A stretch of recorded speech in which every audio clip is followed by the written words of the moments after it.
Hello, this is my feasibility study. So step 1 says conduct a preliminary analysis. So the first question asks, does the practice project serve a currently unserved need? So I would say yes. My study will focus on the mental health issues those with ASD experience. It has been identified that mental health issues are highly prevalent within this population but often overlooked and undertreated. And then it asks, does the practice or study/project serve an existing market in which demand exceeds supply? I would say yes. Many children with ASD do not receive the resources they need to improve their mental health. And then, can the practice or study successfully compete with existing practices or studies/projects because of an advantageous situation such as better design, price, location, or availability? And I would say yes, because OT started out in mental health, and we're kind of getting back to our roots in that aspect. And then determine whether there are any insurmountable obstacles. So are capital requirements for entry or continuing operations unavailable or unaffordable? And I would say no. They're very available and affordable for my study. And then, does your study project require capital expenditure requirements? And I would say no again, because I'm emailing or mailing surveys to participants. And then ask, do any factors prevent effective marketing or real-world impact to any or all referral sources or recipients of your new knowledge findings? And I would say no. Step 2, prepare a projected income statement. So the anticipated income must cover direct and indirect costs, taking into account the expected income growth curve. So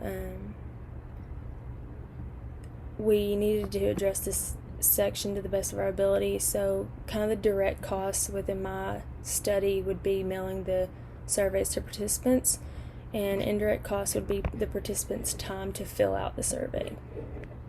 Step 3, conduct a market survey. We had to define the geographic influence on the market recipients of OT services. So Knoxville will give me a large population to find participants, and the Knoxville Center for Autism and nearby school systems will give me further access to this population.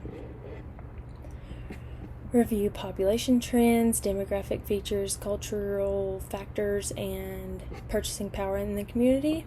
And I just said in 2020, the CDC reported that approximately 1 in 54 children in the U.S. are diagnosed with autism, according to 2016 data.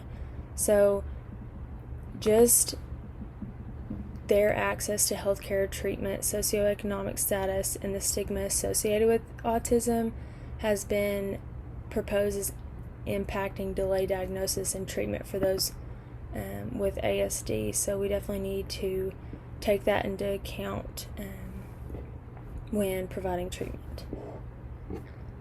And then analyze competing services theories related to your study project in the community to determine their major strengths and weaknesses.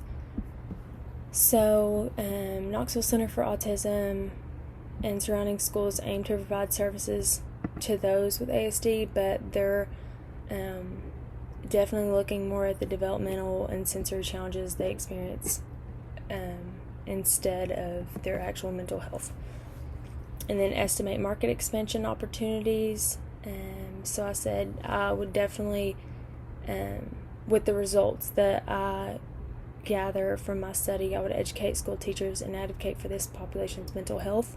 I would also like to provide coping strategies this population could use to decrease the stress and anxiety they experience in certain situations. And step 4, plan business organization and operations. So facility location and design. I will need a quiet room for participants to fill out the survey I provide, and Wi-Fi connection to send surveys to participants. And then supply availability. I will need my computer to create a survey along with paper, ink, and a printer to print the surveys if needed. Step 6, review and analyze all data. So we have to re-examine all data and see if it lends itself to an achievable preliminary plan within an achievable time frame. So I will create a survey and find participants in a timely manner. I will hopefully be able to complete this study within a few months. So analyze risk and contingencies. So if I'm unable to contact facilities or find enough participants, it could make my study more difficult to conduct. It also may be difficult for participants to talk about their mental health and how autism affects them. Step 7, make go-no-go decision. Is there a commitment to make the necessary sacrifices in a time and effort? And I said, yes, I'm committed to sacrifice my time and put in a lot of effort to conduct this research because I am very passionate about helping those with autism.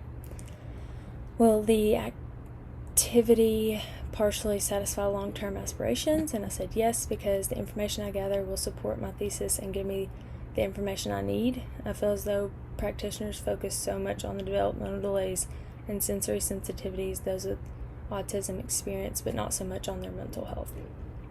And then, does the preliminary feasibility study look like it may support your thesis project idea? And I said yes. It revealed that this is a very feasible study to conduct.